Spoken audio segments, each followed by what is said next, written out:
کر دیتے ہیں۔ نبی علیہ السلام نے کنواروں کو اعلان کر کے کہا یا معاشر الشباب، اے نوجوانوں، من استطاع منکم الباءۃ فلیتزوج، جو تم میں سے بالغ ہو گیا ہے، نوجوان بن گیا ہے، جوانی کو پہنچ گیا ہے، وہ شادی کرے۔ اگر وہ شادی کی استطاعت نہیں رکھتا وہ روزہ رکھے، فَإِنَّهُ أَغَضُّ لِلْبَصَرِ وَأَحْسَنُ لِلْفَرْجِ، یہ نظر کو جھکاتا ہے اور انسان کو حیادار بناتا ہے۔ روزہ ماہر نفسیات، کیونکہ یہ انگریزوں میں ہی ہوگا، ہم میں سے تو کوئی ملتا ہی نہیں ہے، ہم تو ایسے پڑھتے ہی نہیں ہے نا۔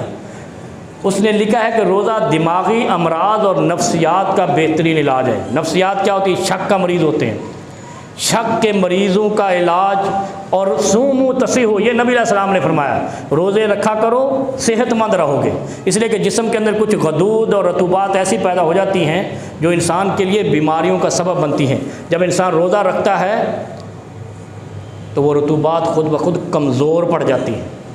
جیسے جوان آدمی روزہ رکھتا ہے تو آنکھیں جھک جاتی ہیں، شرم آ جاتی ہے، روزہ رکھا ہے۔ اچھا، روزہ ایک ایسی عبادت ہے جو اللہ کے دربار میں رد نہیں ہوتا ہے، جیسا بھی ہے۔ اگر آپ نے بتایا نماز کا کیا ہے، دوسرا ریاکاری ہے نا، روزے میں نو ریاکاری، الصوم لی وانا اجزی بہ، اللہ کہتا ہے روزہ میرے لیے ہے، آپ نے سحری کھانی ہے، افطار کرنا ہے، روزہ قابل قبول ہے اگر آپ اس نے۔ اور پھر فرمایا علیک بالصوم فإنہ لا عدل لہ، فرمایا روزہ رکھا کرو، اس کے برابر کوئی عمل نہیں، کیونکہ یہ پکا پکایا منظور شدہ عمل ہے، اللہ کے ہاں سرٹیفائیڈ عمل ہے کہ یہ رد نہیں ہوگا۔ اس لیے اللہ کے بندو، ایک ماہر نے کہا، اس میں جو میڈیکل کا ہے، طبی ماہرین طبی، اس نے لکھا ہے کہ روزہ رکھنے سے، جو نبی علیہ السلام نے فرمایا صوموا تصحوا، روزے رکھا کرو صحت مند رہو گے، اس سے یہ بھی ثابت ہوتا ہے کہ معاشرہ صحت مند رکھنے کے لیے روزے کا عمل ضروری ہے، اور جہاں روزے رکھنے کا عمل زیادہ ہوتا ہے وہاں ہاسپٹل کم ہوتے ہیں، اور ہسپتالوں کا کم ہونا پرسکون معاشرے کی علامت ہے۔